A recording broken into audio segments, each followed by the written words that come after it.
नमस्कार मैत्रिणींनो, Riju creative world या माझ्या क्रिएटिव्ह चॅनलमध्ये तुम्हा सगळ्यांचं स्वागत आहे. मागच्या व्हिडिओमध्ये मी या पॅन्टचं कटिंग तुमच्यासोबत शेअर केलं होतं. तो व्हिडिओ तुम्ही मिस केला असेल तर त्याची लिंक मी डिस्क्रिप्शनमध्ये दिलेली आहे. त्याचा डिटेल व्हिडिओ तुम्हाला त्या लिंकवर क्लिक करून पाहायला मिळेल. या पॅन्टची कटिंग जितकी सोपी आहे तितकंच याचं स्टिचिंगसुद्धा सोपं आहे. अगदी अर्ध्या तासात ही पॅन्ट बनून तयार होते. या ठिकाणी मी इलास्टिकची पट्टी आधी अटॅच करून घेणार आहे. ती मी अखंड नाही कापली आहे कारण कापड तेवढं नव्हतं. तिला जॉईंट येणार आहे तर ते जॉईंट मी पहिले जोडून घेत आहे. स्टेप बाय स्टेप तुम्हाला यामध्ये मी व्हिडिओ शेअर करत आहे की कोणत्या पद्धतीने. अगदी साधी सरळ सोपी पद्धत आहे. 54 इंच लांबीची आणि 4.5 इंच रुंदीची ही पट्टी मी कापून घेतली आहे आणि तिला आता मी जोड देऊन अखंड एक पट्टी बनवत आहे. मी अगदी बेसिकपासून शिलाई शिकली आहे. मी कुठलाही क्लास केलेला नाही आहे शिलाईचा, पण मला आवड असल्यामुळे मी व्हिडिओ पाहून थोडंफार स्वतःच्या मनाने स्टिचिंग शिकली आहे आणि त्यातूनच मी माझा स्टिचिंगचा व्यवसाय सुरू केलेला आहे. आपल्याला जे काम आवडतं ना, ते करताना आपल्याला कष्ट पडत नाहीत, म्हणजे आपली हॉबीज आपलं प्रोफेशन बनते. या ठिकाणी पॅन्टचा फ्रंट पार्ट मी घेतलेला आहे. त्याचा जो मॅनीचा भाग आहे तिथे आपण आधी टिप मारून घेणार आहोत, म्हणजे समोरचा एक पूर्ण अखंड पार्ट तयार होईल. या ठिकाणी बारीक दाबाची शिलाई घेतली आहे मी. जो गोलाकार भाग आहे त्या भागापासून आपण पॅन्टची जोड देत आहोत. त्यावर मी डबल स्टिच मारून घेत आहे, पक्की शिलाई. हा फ्रंटचा पार्ट आहे. आता याच्या सेंटरला बघत असाल तुम्ही त्या पद्धतीने नॉचमध्ये देऊन तिथे एक आपल्याला डार्ट टाकायचा आहे, म्हणजे उभी तिरपी शिलाई टाकायची आहे. जी आपण ब्लाऊजला वगैरे डार्ट टाकतो त्या पद्धतीचा हा डार्ट घेतलेला आहे मी. त्याने समोरचं फिटिंग छान बसतं. पॅन्ट समोरच्या बाजूला अशी फुगत नाही. दोन्ही बाजूला ते टाकून घेतलेलं आहे. आता हा मी मागचा पार्ट घेतलेला आहे, बॅक पार्ट. त्याला पण अशाच पद्धतीने तिरपी शिलाई एक मारून घ्यायची आहे आणि दोन्ही भाग ते जोडून घ्यायचे आहे मॅनीच्या साईडचे.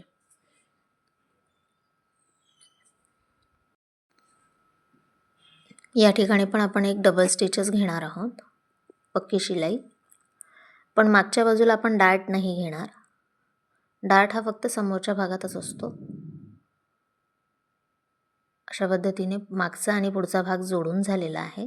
आता हे दोन्ही भाग एकमेकांवर, म्हणजे सरळ भागावर उलटा भाग ठेवून, पुढचा भाग उलटा ठेवून साईडचं जे आहे कटिंग तिथे आपल्याला जोडून घ्यायचं आहे. पाहतच असाल तुम्ही. सरळ सरळ अगदी ती शिलाई घ्यायची आहे. या ठिकाणी पण मी डबल स्टिच टाकणार आहे पॅकिंगसाठी.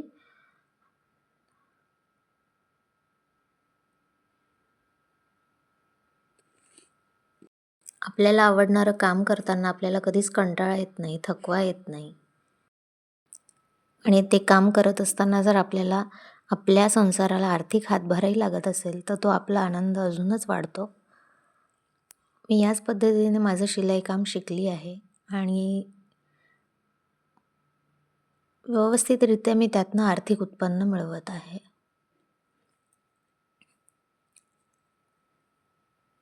अशा पद्धतीने ही पॅन्टची मागची आणि पुढची बाजू जोडली आहे. आता हा जो बॉटमचा पार्ट आहे त्याला आपण एक फोल्ड टाकून घेणार आहोत. मधल्या बाजूनी टिप मारून त्यानंतरही हा पार्ट जोडता येतो. पण जे बिगिनर्स आहेत, नवीन शिलाईकाम शिकता आहे, त्यांना ते थोडंसं अवघड जातं. त्यामुळे मी ही पद्धत दाखवत आहे. या पद्धतीने फिनिशिंग थोडी कमी येते, पण शिवायला हे सोपं जातं. म्हणून मी ह्या पद्धतीने ही तुम्हाला स्टिच दाखवत आहे. नाही तर फिनिशिंगसाठी जर शिलाई करायची असेल तर आधी मधला भाग शिवून घ्यायचा आणि मग त्याला इस्त्री करून, खालच्या बॉटमला इस्त्री करून तिथे फोल्ड करून मग ती खालची फोल्ड टाकायची. आता हा वरचा इलास्टिकचा जो भाग आहे पट्टीचा, त्याला एका बाजूने मी अशी दुमडपट्टी करून घेत आहे. तुम्हाला या व्हिडिओमध्ये काहीही क्वेरीज वाटल्या, कुठे काही समजलं नसेल तर मला नक्की कॉमेंटमध्ये तुम्ही विचारा. मला तुमच्या प्रश्नांची उत्तरं द्यायला नक्कीच आवडेल. मला ज्या पद्धतीने सोपं वाटलं त्या पद्धतीने मी तुम्हाला एक्सप्लेन करून सांगते आहे. इलास्टिकच्या पट्टीला फोल्डिंगची टीप मारल्यानंतर आता मेन पॅन्टच्या कपड्याला आपण हा इलास्टिकचा पट्टीचा भाग जोडून घेत आहोत. पॅन्ट सरळ ठेवली आहे आणि इलास्टिकची पट्टी जी मी आत्ता तुम्हाला फोल्ड करून दाखवली ती उलटी ठेवलेली आहे. ही पट्टी मी थोडीशी जास्तच कापत असते नेहमी. एक्स्ट्राची पट्टी आपल्याला नंतर कट करता येते. कमी पडली तर पुन्हा एकदा जोड द्यावा लागतो. काम वाढतं आपलं त्याच्यामध्ये. त्यामुळे मी ही नेहमी कापताना 2-3 इंच एक्स्ट्राच कापत असते. या ठिकाणी तुम्हाला दिसत असेल की ही एक्स्ट्रा पट्टी होती ती जॉईंट केली मी आणि ती कट करून टाकली. आता यामध्ये इलास्टिक हे 1.5 इंच रुंदीचं इलास्टिक आहे. इलास्टिक पॅन्टमध्ये इन्सर्ट करण्याच्या पण 2-3 पद्धती आहे. आता तुम्हाला मी यातली एक सोपी पद्धत दाखवणार आहे. तुम्हाला अजून वेगळ्या पद्धती पाहायच्या असतील, कोणत्या पद्धतीने इझी पद्धतीने इलास्टिक इन्सर्ट करता येते तर मला नक्की कॉमेंटमध्ये सांगा. मला तो व्हिडिओ शेअर करायलाही तुमच्यासोबत नक्की आवडेल. आता ही जी पट्टी आपण एका बाजूने आधीच फोल्ड केली होती त्यामुळे आपल्याला आता हे काम सोपं झालेलं आहे. आता फक्त पट्टी एका बाजूला दुमडून त्याच्यावरती एक दाब टीप मारायची आहे, जेणेकरून नेफा बनेल. इलास्टिक आपल्याला त्यामध्ये इन्सर्ट करण्यासाठी नेफा बनेल. पूर्ण गोल अशी टीप मारून घ्यायची आहे आणि एक थोडासा 2-3 इंचाचा एक पोर्शन बिना शिलाईचा ठेवायचा आहे, जिथून आपण इलास्टिकची पट्टी आतमध्ये टाकू शकतो.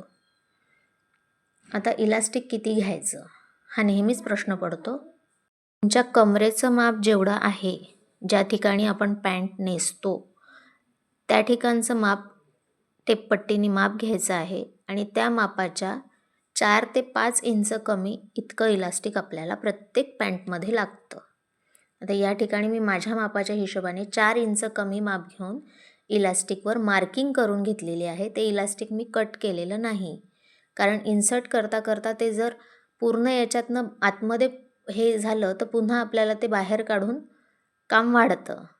ह्या पद्धतीने इलास्टिक टाकलं तर इलास्टिक आतमध्ये फसण्याची शक्यताच राहत नाही. या ठिकाणी तुम्ही बघू शकता पूर्ण इलास्टिक मी नेफ्यामध्ये टाकून घेतलेलं आहे आणि जिथे मार्किंग केलेलं होतं तिथे मी शिलाई मारते आहे. शिलाई मारून ते पॅक केल्यानंतर जो उरलेला इलास्टिकचा तुकडा आहे तो मी कट केलेला आहे. व्हिडिओमध्ये तुम्हाला लक्षात येईलच. मी फक्त मार्किंग केलं आणि कट इलास्टिक हे नंतर केलेलं आहे. आता हे इलास्टिक व्यवस्थित आतमध्ये सरकवून एकसारखं ओढून घ्यायचं आहे गोल गोल करून या पद्धतीने, आणि जो आपण मोकळा भाग ठेवला होता तिथे आता व्यवस्थित पद्धतीने शिलाई मारून घ्यायची आहे. शिलाई मारताना इलास्टिक शिलाईच्या आत येणार नाही याची काळजी घ्यायची आहे, नाहीतर इलास्टिक पुढे सरकणारच नाही. आता पूर्णपणे इलास्टिक एकसारखं पूर्ण पॅन्टमध्ये सरकवून घेतलेलं आहे.